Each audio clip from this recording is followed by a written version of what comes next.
Right, this is about the 20th time I've tried to do this tutorial because I do the Mad Lib and I keep messing up, so you have to bear with me for a while.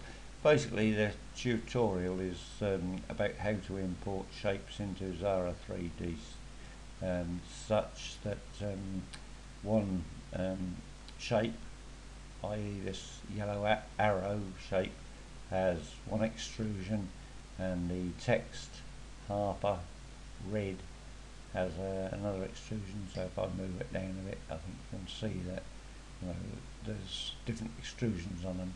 And okay, how do you do that? So I'll shut that down. Right, I'm now back in Xara Extreme. I've got here two shapes, this arrow and the text here, which is just text with a mould applied to it, perspective mould applied to it. Right, thing is, if I select the two, edit, copy, open up Xara 3D, edit, paste, what I do is end up with an arrow. What's happened to the text? Well, basically when you paste into Xara 3D, it does exactly the same as the arrange add shapes does in Xara Extreme. So the text being in the middle of it just disappears. So how do you get over that? Okay, let's undo that. Right, I think I've got a video on sizing pixels, and sizing pixels are very handy. And sizing pixels, basically here I've used a 10 by 10 square, cloned it, moved it down to here again 10 by 10 and grouped it. So you have this group. Let's just change the colour so you can see it there. I'll move it around so you can see that that's the group.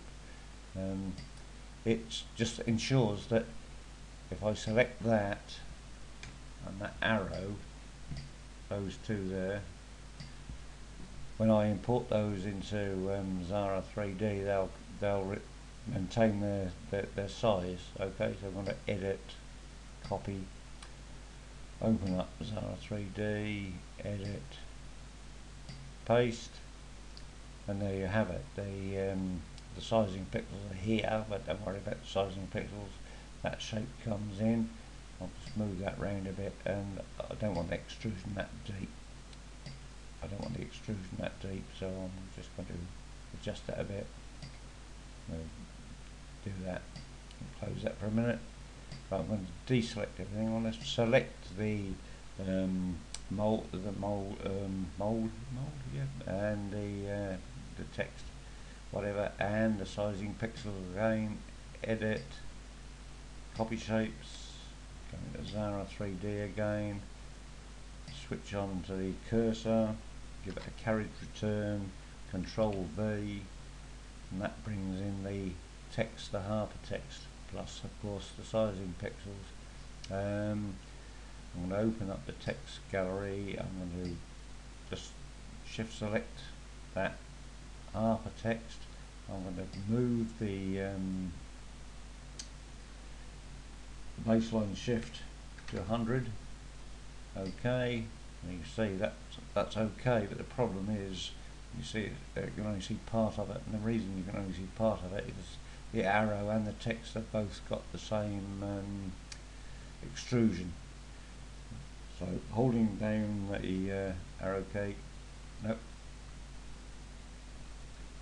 holding down the arrow key, selecting just the Harper, I'm just going to increase that, the depth of that to say 6, shall we? That should do. I'm going to have to rush now because we're coming towards the end of the video. Undo that, and you can now see that you've got two different sizes, two different extrusions, the text and the arrow. I'm come to the end of the time limit, so I'm going to have to stop this now. I hope that was of help. Cheers, thanks a lot.